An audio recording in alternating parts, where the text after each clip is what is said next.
Well, good morning, everyone. And today we're going to talk about security, network security for Azure AKS. And we'll be walking through a demo to show you how to do this as well yourself. What's great about the demo I'm going to show today is it's based on some online instructions that we've posted. And you'll be able to go do this on your own after we do this walkthrough today. So just to begin, the purpose for our discussion today is it's based on a trend that's been happening over probably the past 10 years or so, where workloads are being broken from more of the monolithic type workloads into microservice workloads. And generally these microservice workloads are communicating generally via some sort of a REST API and over a network fabric.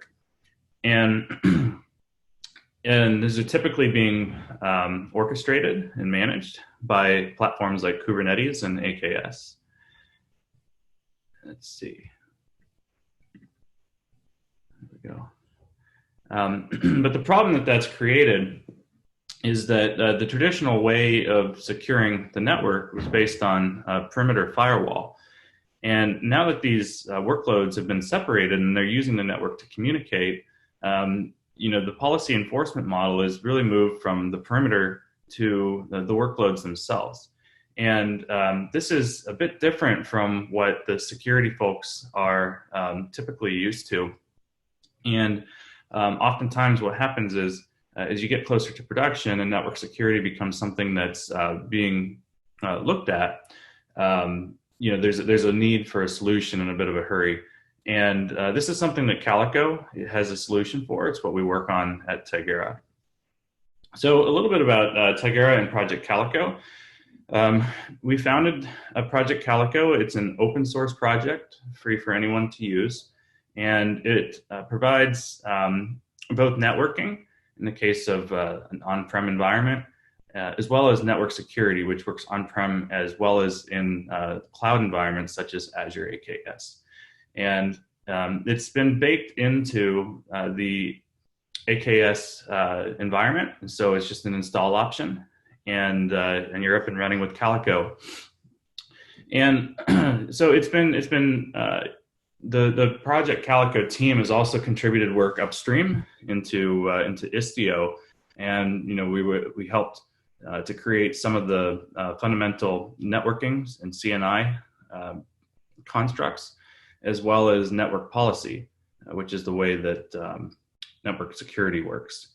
We've also contributed into other projects such as Istio and Envoy, and I'll talk a little bit about what we can do, what Calico can do when integrated with those platforms. So Calico is it's baked into not just Azure, but pretty much every other environment that's out there that's running on Kubernetes. And so if you do have a multi-cloud environment, everything that I talk about today will apply not only to Azure, but other clouds as well as on-prem. So Calico is really based on its network security model is a bit different from more of the traditional security models, which were based on static IP addresses. So a firewall, for example, generally you would specify IP addresses to define a workload. The way that network policy works in Kubernetes is that we base these, rather than on IP addresses, based on labels on your workloads. And that's really necessary because your pods, as they're being scheduled and perhaps deleted and restarted, the IP addresses are constantly changing. And so you need a different way to really define which workloads are allowed to talk to what other workloads. And labels is the implementation that's used with network policy, provides a lot of flexibility. Network policies are also declarative in nature, and just like anything else in Kubernetes, where you might have a replica set, and you say, I'd like to have 3 of these running, the same way you define with network policy which workloads should be able to talk to what other workloads, and then Kubernetes and Calico just makes it happen. So this all works for a very dynamic and high churn environment like AKS. And generally, as you scale these out and you have more and more workloads that are running in there, you need to have some type of a system in place that can manage all that churn, and that's Calico. So what's interesting is that without an understanding of network policy, what most network security teams would like to do is implement more traditional methods of security, such as using a virtual firewall and hairpinning all the traffic through that. And that ends up creating a lot of latency within applications. It creates a lot of complexity, and changing IP addresses also create sometimes potentially even outages. And but the security team does need some level of security. And generally the positioning for those teams is that, using network policy, which is more native to Kubernetes, it's more natural to use, is actually a much stronger security posture. And so we call this a zero trust network. And this is a bit of a hot topic today for security teams. Many are looking to implement zero trust. And especially we're seeing a lot more of an uptick of people looking at zero trust for their end users as everybody is working from home. But the concept of zero trust for Kubernetes is that we can implement a zero trust network security model between workloads. And it's a very strong security posture, and the security team will love to hear that that's actually the model that's being used.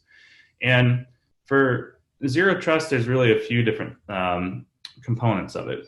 First is that it's declarative. And so by default, nothing is allowed to talk to anything else in the cluster when you've implemented network policies and a default deny rule. And I'll show how that works today. So you're specifically declaring which workloads are allowed to talk to the other workloads. And so that's the first concept here. And so oftentimes security teams call this concept least privileges.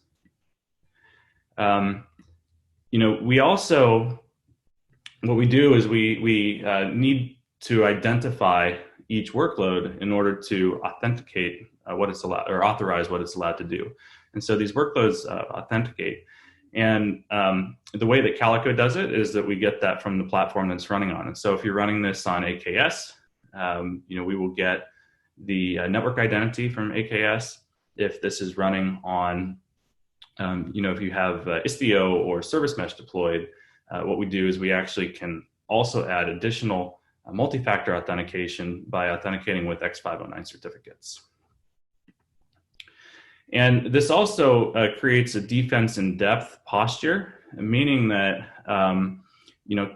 Calico evaluates the policies not only at the pod level, but also at the host level. And so if you do have something within your infrastructure that's been compromised, Calico provides you additional points of enforcement. And it will do this across the variety of platforms, including Windows and Linux. And then finally, when integrated with Envoy, what we can also do is create not only the layer 3 network policies, but we can do this all the way up to layer 7. And so you can define not only which workloads are allowed to talk to what workloads at the layer 3 level, but then also you could specify which REST API and web methods are allowed from a workload to workload level. So let me show an example of a network policy, and I'll describe what this is doing. So in this scenario here, we have 3 different workloads, and these workloads have a label for role. So we have role equals a front end, role equals a database, and then we have this other role equals helper. And what we want to be able to do is have the role front end be allowed to connect to the role database over TCP port 6379. And so the network policy is just a YAML file, like everything else in Kubernetes. And what we've done is we have a pod selector And we're matching based on the label role equals database. And what that does is it takes this policy and it applies it to all pods with role equals database. And then what we've done is we've defined an ingress rule. And for the ingress rule, we say that anything coming from role equals front end is allowed to connect to this workload over TCP port 6379. So one of the concepts is that once you've defined this policy and you've deployed it, it will immediately attach itself to this workload here, and it won't allow any other connections aside from what you specified in the policy. And that means if, for example, this role equals helper is trying to connect to the database, that connection will actually be denied. But the connection from role equals front end to role equals database will be allowed. So Calico policy adds a few more things on top of the native Kubernetes network policy that I just talked about.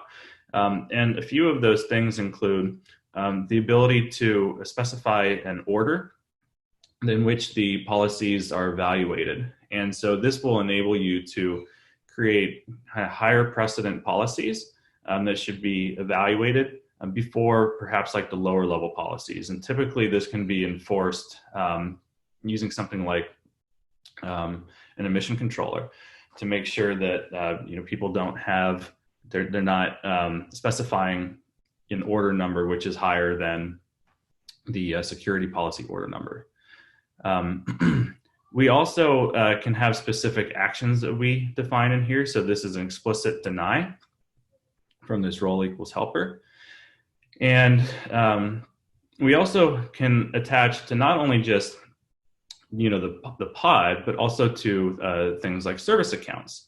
And that's useful because with pods, really anyone can change those labels. There's no roles-based access control based on that. But on a service account, Kubernetes does offer RBAC controls. And so that means that, if you want to really specify these policies at the service account level, you get a form of roles-based access control. And then, finally, we also have a much richer selector. So rather than just working on labels, we can actually include logic in here.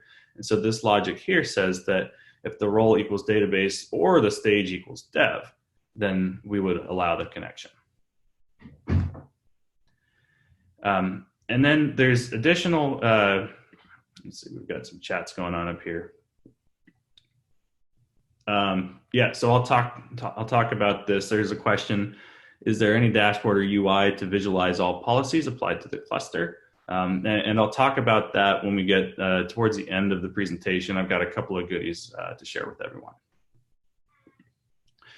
Okay, so additionally, if you're going to use Calico policy and you implement a service mesh within the environment, we can also add the HTTP level controls. And so in this case, you can specify that post methods are allowed and at these specific URLs, and we can even include wildcards in there as well.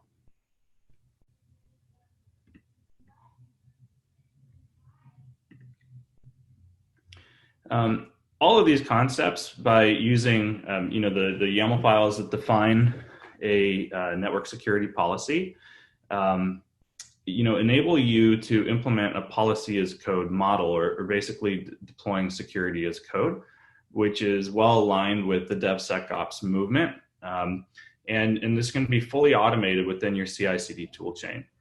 And so when a developer checks in their code, they can attach a policy, a YAML file with it, and that would allow the connections that they intended to be allowed. And so that really creates a fully automated and secure CI/CD toolchain.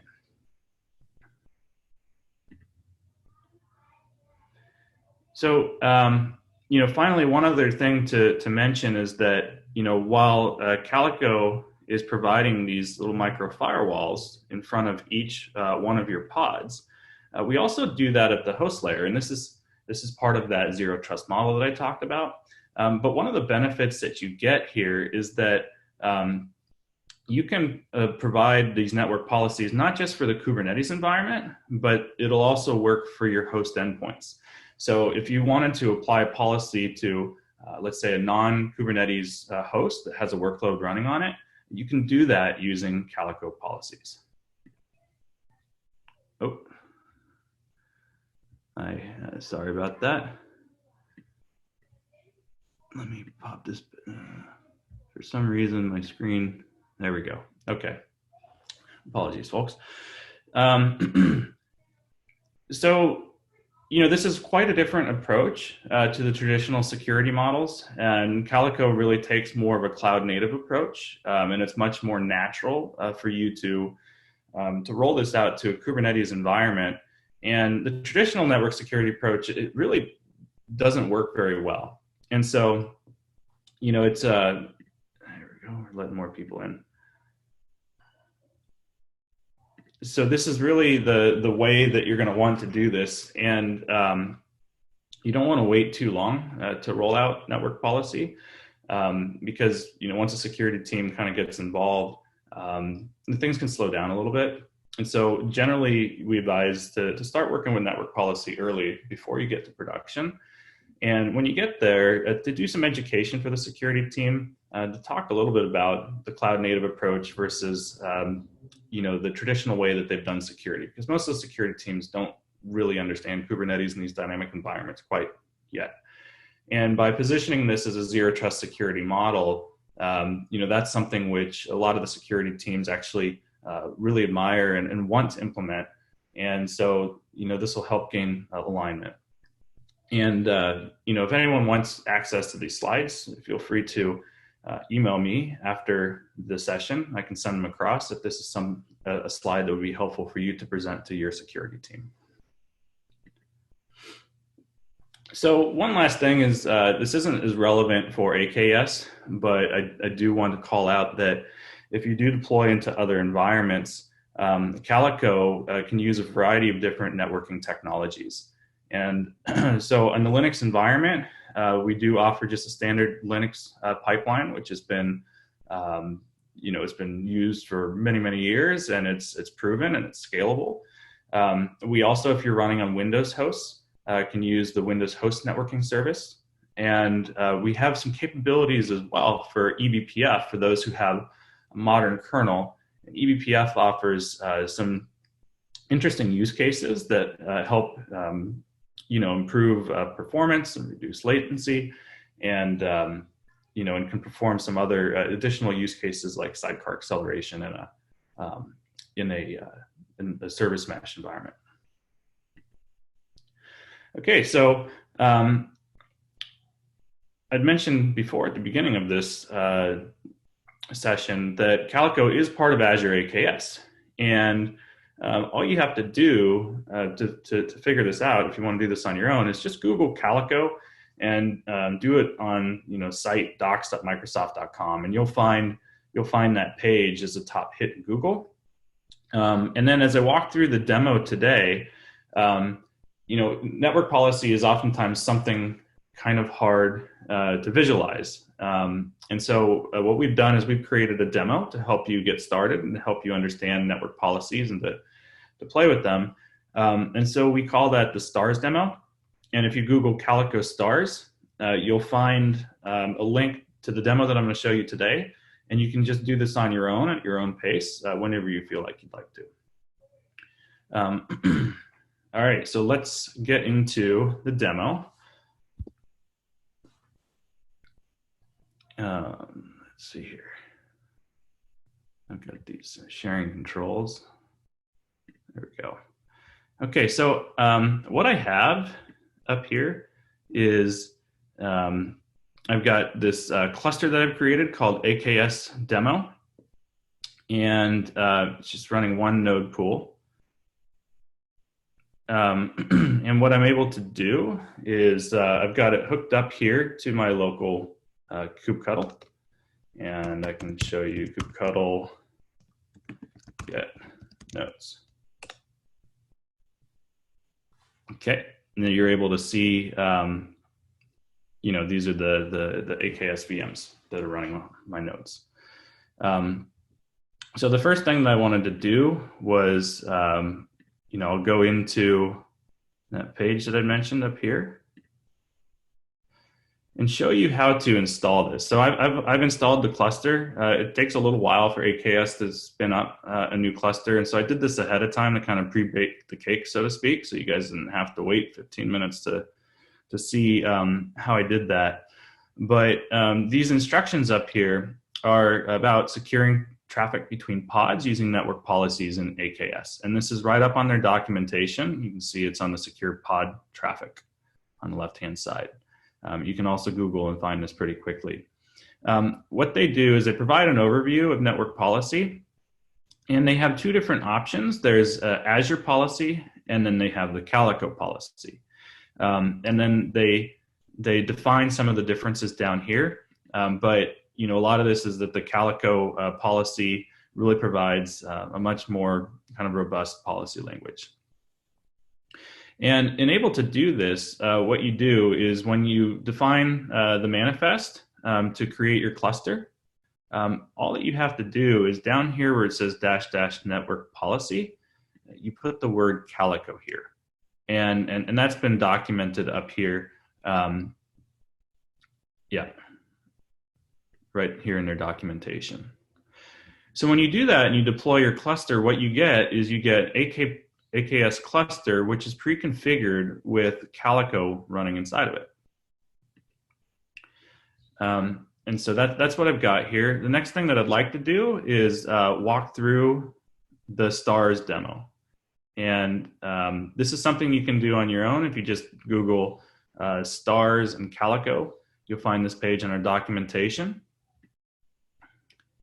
Let me just open this up a little bit. And so it's a pretty quick demo. But the first thing that we do is we create an application that we call stars. And the application really looks like this.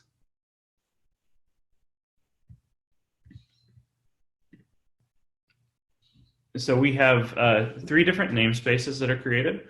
One is a management UI namespace, and that is a GUI. And the GUI, what it's going to do is it's going to show you all the pods that are running, and it's going to show you how they're communicating with one another. We also have a namespace for client. It has a client, which you're interacting with over the public web. And then we have a front end and a back end in a namespace called stars, which is the actual application itself called stars. And what we're going to walk through in the demo is preventing some sort of a bad actor from popping this client and then being able to gain access to the data in the back end. And so we'll create policy that blocks any sort of connection like that.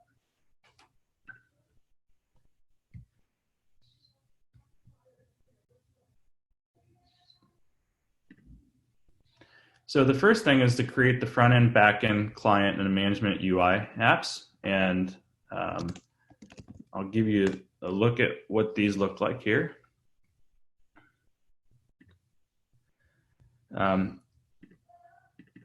So we have the management interface, and it's listening over port 9001. So what I'll do is when I install this, I'll be able to connect to port 9001 and gain access to the front end of the application. We have these little mocked up services, and so what this does is for back end, we've specified URLs that we wanted to probe. And so it's this one called backend is gonna connect to front end status page. It's gonna connect to the backend status page and to the client status page. And so basically this backend is going to attempt to connect to all other workloads that we're deploying. Likewise, the front end is gonna be trying to talk to the backend and the client, and then the client will also be trying to talk to the front end and the backend. And so as soon as I launch this, what that command will do is it's going to cause a lot of communication to start to occur within the cluster between our workloads. So I'll go ahead and just deploy that really quickly here. All you have to do is you just hit the copy button here, and you just paste it right into your shell.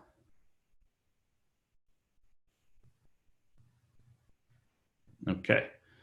And I'm going to make sure these things are running.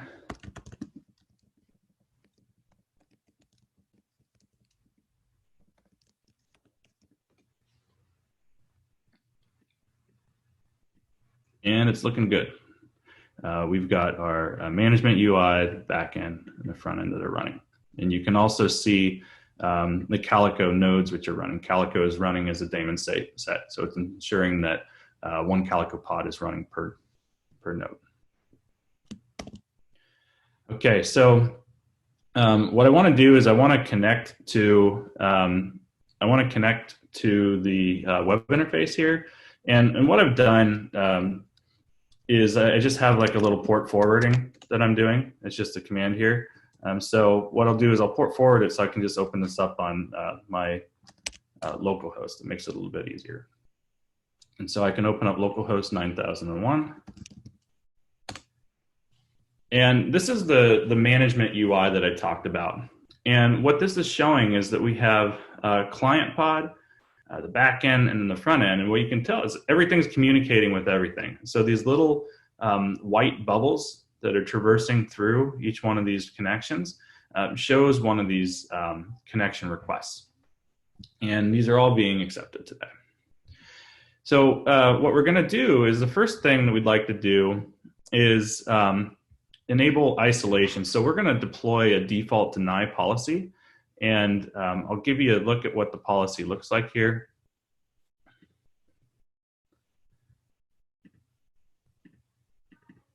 But basically what this policy does is it just matches to everything and doesn't allow any connections. And if you remember the concept that I talked about before, that as soon as a policy has been attached to a pod, that pod now is in the default deny node. It's not going to accept any connections except for the ones that you've specified. And so what we're doing here is we're launching that across all pods. And I'll go ahead and enter that command in here. Okay. And up here in the stars application, what I want to do is I want to refresh this. And it can't see anything right now. So the management interface, the management UI itself is not able to observe any of that traffic that's been going on because it can't connect to any of these other workloads. So the first thing I'd like to do is I'm going to allow the UI to access the services so that I can actually show you the demo here. And let me go ahead and just unlock that here. Okay, so allowing the UI has been created. I come back up here, refresh my screen. Okay, so now we see our three workloads. We've got our client, our back end, and our front end. And what you'll notice is that none of these workloads can communicate with one another. You don't see any of those little white dots moving between the bars connecting these. And that's because there's a default deny rule that's in place. And the only thing that's been allowed to access anything has just been the management UI at this point. So the next step here is what we'd like to do is create a back end policy that allows the traffic from the front end to connect to the back end. And I'll show you what that policy looks like.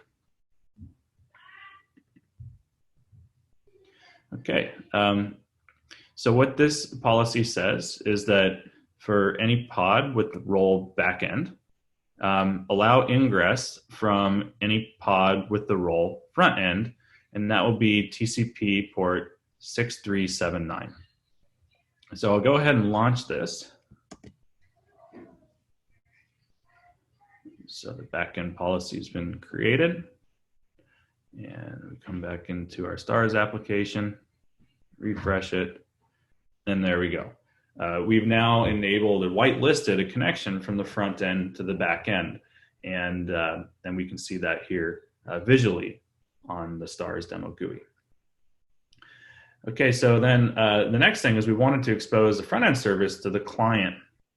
And so what I'll do here is I'll show you the policy. What this is saying is that for any pod with the label front end, we've got an ingress rule that says you can accept connections from the client, and these will be TCP port 80. So I'll go ahead and implement that. Okay, our front end policy has been created. Come up here, give a refresh. And that's exactly what we desired. We wanted to have a client able to connect to the front end, and then the front end to connect to the back end. And remember that each one of these workloads is actually attempting to connect to everything. And what we're doing is we're blocking any of that traffic. So that wraps the demo for today. This is something you can implement on your own. I've walked through it here, but it's very, very straightforward and simple to do. The documentation is all up here online, as well as the scripts to actually clean up your demo environment. And so you can do this on your own at home.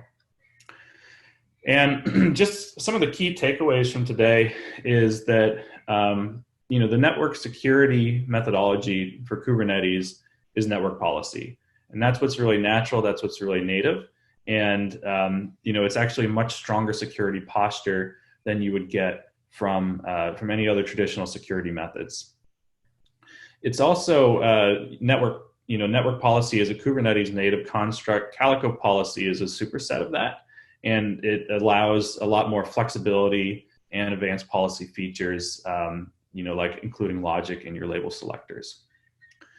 It's offered out of the box as an option in AKS. And so when you provision your cluster, you just have to specify that one little flag for network policy equals Calico, and you're up and running very quickly. And, this has also been implemented in very large scale production deployments. So from data that we get from customers and cloud providers, we know that Calico has been deployed to over 150,000 clusters today. So this really is the industry standard. And it's, also just the fact that the cloud providers have all adopted this and integrated it into their platforms is a testament for the power of this tool. Okay, so finally, just to summarize, if you are interested in network policy and this is something that you want to roll out, definitely give it a try. And Calico is production grade, and it's going to work great. We also offer software from Tigera called Calico Enterprise, and consider this Calico's big brother, and it can help you out in a variety of different ways. Oftentimes, these environments that you're deploying into are not really greenfield; they're kind of brownfield, as we say. They already have workloads and pods that are running in there. And oftentimes it's kind of hard to figure out what should the network policies be and what's actually communicating. And so what Calico Enterprise can do is it'll actually monitor and watch the traffic. And then based on the traffic occurring within your cluster, it will auto create and suggest policies for you. So that just gets you off the ground really quickly. Also, what you might have noticed is that every time I applied one of those policies, it immediately was being enforced. So I deployed like a default deny, and then suddenly nothing could connect to anything. Calico Enterprise provides a policy preview feature where if you want to deploy a policy or want to make a change to a policy, it'll actually show you visually what the effect of that change will be. And furthermore, if you want to deploy the policy in more of a permissive mode so that it's not actually blocking traffic, but just reporting back to you on what traffic it would have been blocking, we have a feature of staging there. Also, troubleshooting tools. Oftentimes if connectivity issues happen, the first thing that people do is they lift all the network controls and they just kind of leave everything open. Troubleshooting tools help you really quickly identify one particular bad policy so that you can fix it. And then we also enrich the policy with the ability to connect to external systems. So like your external databases, for example, we can provide egress controls. And if your security team requires certain compliance reporting, to their network security standards, it does that as well. And it all is kind of wrapped up in a rich GUI as well, that security teams find easy to use, and like just as you're getting started is very helpful. And you're going to get a free trial of this online. Just go to tigera.io/trial, fill it out with your business email address. We ask for that too. And just make sure that there's no like abuse of the infrastructure that we have. And we'll actually spin up an environment for you. We'll have it all pre-installed, and we have lab walkthroughs, some guides that will actually help you execute several different use cases. So I'm going to stop there. I want to open it up for questions.